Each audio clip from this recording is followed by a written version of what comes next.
बिस्मिल्लाहिर्रहमानिर्रहीम। एक ये सवाल है कि अगर कोई शख्स ज़िक्र अस्कार करता है तो क्या वो पाक जगह पर बैठ के ज़िक्र करेगा या वो नापाक जगह पर बैठ कर ज़िक्र करेगा? अगर वो नापाक जगह पर बैठ कर ज़िक्र कर रहा है तो उसका क्या हुक्म है? और इस हवाले से आप ये चीज़ ज़हन नशीन कर लें। नमाज के लिए तो शराइत मौजूद हैं कि जगह का पाक होना चाहिए, इबादत के लिए।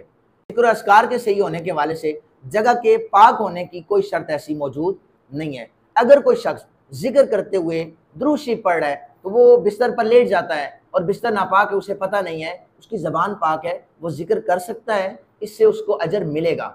अगर उसे पता है कि बिस्तर नापाक है तो वो पहले ज़िक्र करने से पहले उस पर वो पाक चादर बिछा ले, वो पाक चादर बिछाए, क्योंकि ये आदाब के खिलाफ है कि एक शख्स को पता है कि वो नापाक जगह पर बैठा हुआ है और वो जिक्र करने लगा है, तो नापाक जगह पर अल्लाह और अल्लाह के रसूल करीम सल्लल्लाहु अलैहि वसल्लम का जिक्र करना ये दुरुस्त नहीं है।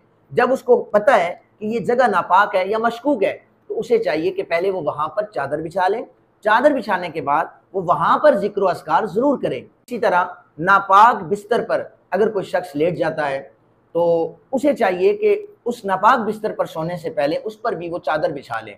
क्यों?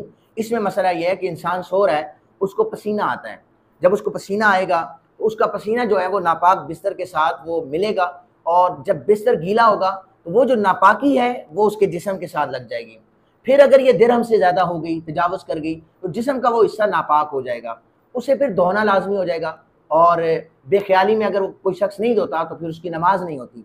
इसलिए अगर बिस्तर को या गद्दे को धोना मुश्किल हो तो शख्स को चाहिए कि वो उस पर पहले मोटा कपड़ा बिछा ले, फिर उसके ऊपर वो आराम से सो सकता है।